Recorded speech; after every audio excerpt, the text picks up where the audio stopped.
The Confident Woman by Joyce Meyer. Chapter 1, Part B. Just because ordinary people take steps to accomplish extraordinary things does not mean that they do not feel fear. I believe the Old Testament hero Esther felt fear when she was asked to leave her familiar, comfortable life and enter the king's harem so she could be used by God to save her nation. I believe Joshua felt fear when, after Moses died, he was given the job of taking the Israelites to the promised land. I know I had fear when God called me to quit my job and prepare for ministry. I still remember my knees shaking and my legs feeling so weak that I thought I would fall down. I remember the fear I felt then, but it frightens me more now to think of how my life would have turned out had I not faced the fear and pressed forward to do God's will. Fear does not mean you are a coward. It only means that you need to be willing to feel the fear and do what you need to do anyway. If I would have to let the fear I felt stop me, where would I be today? What would I be doing? Would I be happy and fulfilled? Would I be writing a book right now on being a confident woman? Or would I be sitting at home, depressed and wondering why my life had been such a disappointment? I believe a lot of unhappy people are individuals who have let fear rule in their lives. How about you, my dear reader? Are you doing what you really believe you should be doing at this stage in your life? Or have you allowed fear and a lack of confidence to prevent you from stepping out into new things or higher levels of old things? If you don't like your answer, then let me give you some good news. It is never too late to begin again.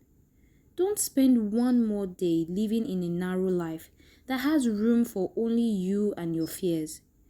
Make a decision right now that you will learn to live boldly, aggressively and confidently. Don't let fear rule you any longer. It's important to note that you can't just sit around and wait for fear to go away. You have to feel the fear and take action anyway. Or, as John Wayne puts it, courage is being scared to death, but saddling up anyway. In other words, courage is not the absence of fear. It is the action in the presence of fear. Bold people do what they know they should do, not what they feel like doing. As I write these words, I feel very excited for you. I truly believe this book will be life-changing for many of you who read it. It may be a good reminder for some of you, but for others, it will help you step out onto the path of your true life. The life that has been waiting for you since the beginning of time, and the one you may have been missing due to fear and intimidation. Satan is the master of intimidation, but once you realize he is the one behind all your hesitation, you can take authority over him by simply placing your confidence in Jesus Christ and stepping out boldly to be all you can be. God told Joshua, "Fear not, for I am with you." He is sending you that same message today. Fear not, God is with you, and he will never leave you nor forsake you. Abraham was told, "God is with you in all that you do." Genesis 21 verse 22.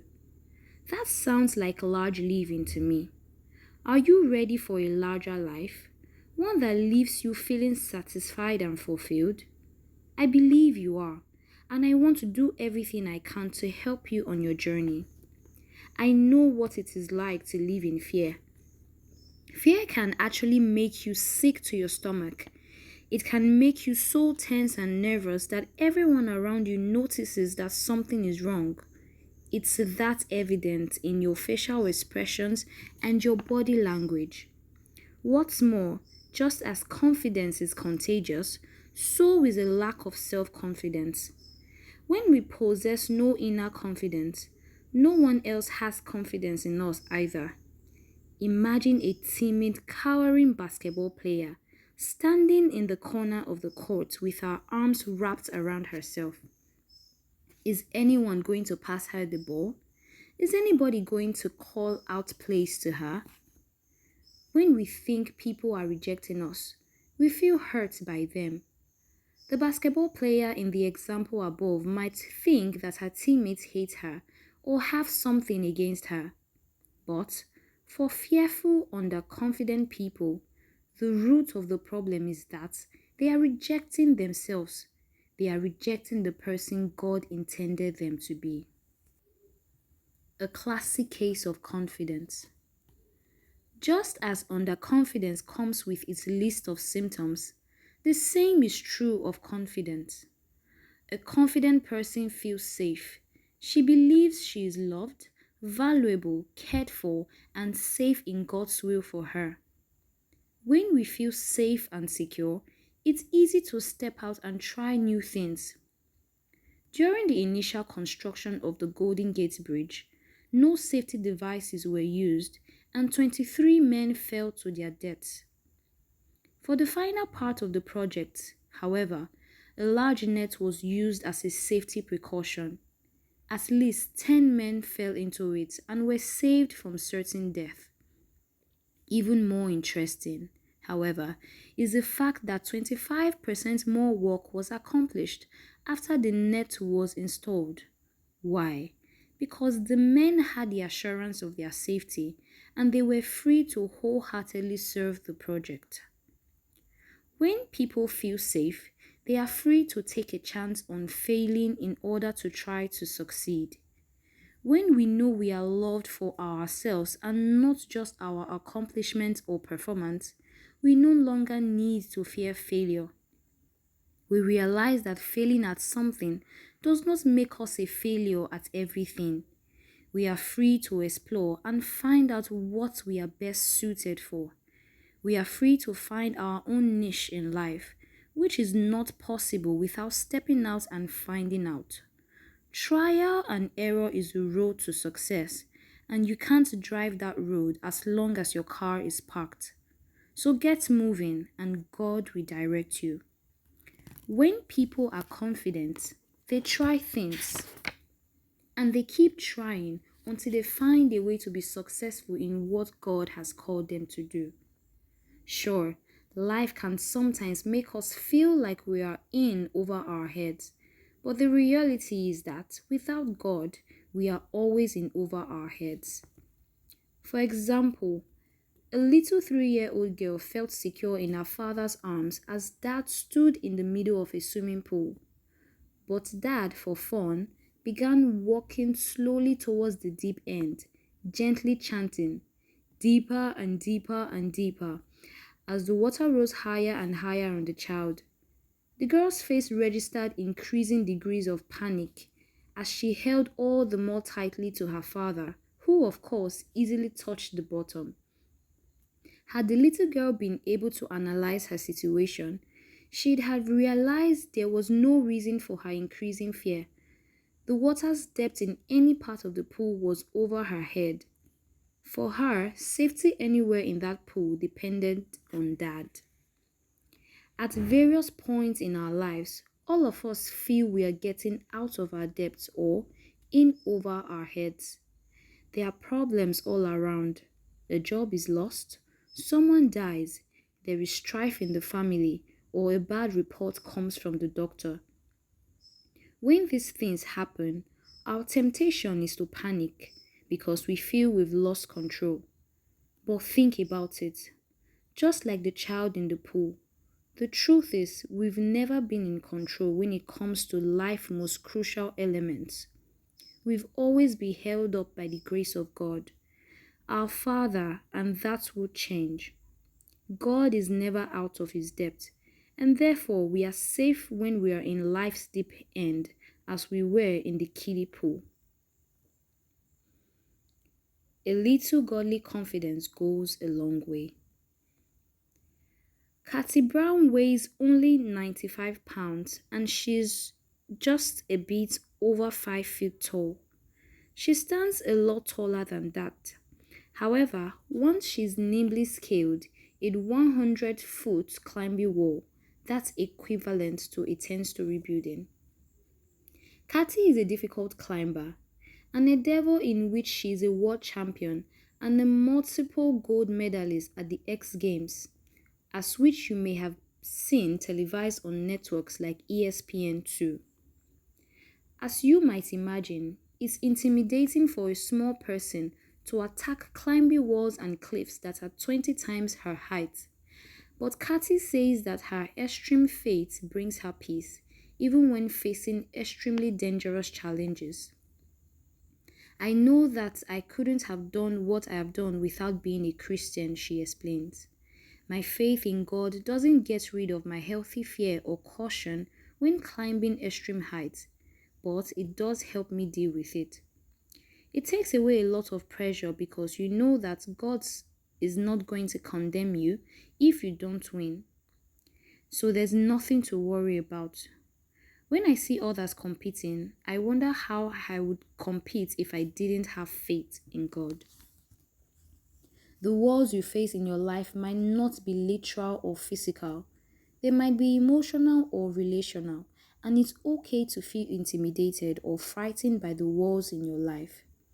As Kathy notes, it would be unhealthy not to appreciate the significance of a major challenge. But, like Kathy, you can rest secure in the truth that God will not condemn you if you can't get to the top of your wall, or if it takes you hundreds of attempts. God is more concerned in your faithful effort, and effort builds on your confidence in His love for you. If at first you don't succeed, try again. I believe that failing is part of every success. As John Maxwell says, we can fail forward. History is filled with examples of people who are famous for doing great things. Yet, if we study their lives, we find that they failed miserably before they succeeded. Some of them failed numerous times before they ever succeeded at anything. Their real strength was not their talent as much as it was their tenacity. A person who refuses to give up will always succeed eventually. Consider these examples. Henry Ford failed and went broke 5 times before he succeeded. NBA superstar Michael Jordan was once cut from his high school basketball team. After his first audition, screen legend Fred Astaire received the following assessment from an MGM executive: can't act, slightly bald, can dance a little. Best-selling author Max Lucado had his first book rejected by 14 publishers before finding one that was willing to give him a chance. A so-called football expert said of 2-time Super Bowl winning coach Vince Lombardi, he possesses minimal football knowledge, lacks motivation. Walt Disney was fired from a newspaper because he lacked ideas. Later, he went bankrupt several times before he built Disneyland. Upon his election as U.S. President, Abraham Lincoln was called a baboon by a newspaper in Illinois, his home state. The paper went on to say that the American people would be better off if he were assassinated. A young Burt Reynolds was once told he couldn't act. At the same time, his pal Clint Eastwood was told he would never make it in the movies because his Adam's apple was too big. The people listed in the examples above succeeded in a variety of different endeavors, but they had one thing in common: perseverance. Another shining example of perseverance is renowned Pastor John Wesley. Let's take a peek into his diary. Sunday a.m., May 5. Preached in St. Anne's, was asked not to come back anymore. Sunday p.m., May 5. Preached in St. Jude's, can't go back there either. Sunday a.m., May 19th. Preached in St. Somebody Else's, Deacons called a special meeting and said I couldn't return. Sunday p.m. May 19. Preached on street, kicked off street. Sunday a.m. May 26. Preached in meadow, chased out of meadow as bull was turned loose during service. Sunday a.m. June 2. Preached out at the edge of town, kicked off the highway. Sunday p.m. June 2. Afternoon, preached in a pasture. 10,000 people came out to hear me. You know that Mr. Wesley had to possess perseverance and a healthy sense of humor to keep pressing on in the face of rejection and failure. He ultimately succeeded because he had a classic case of confidence. A refusal to give up is one of the symptoms of confidence.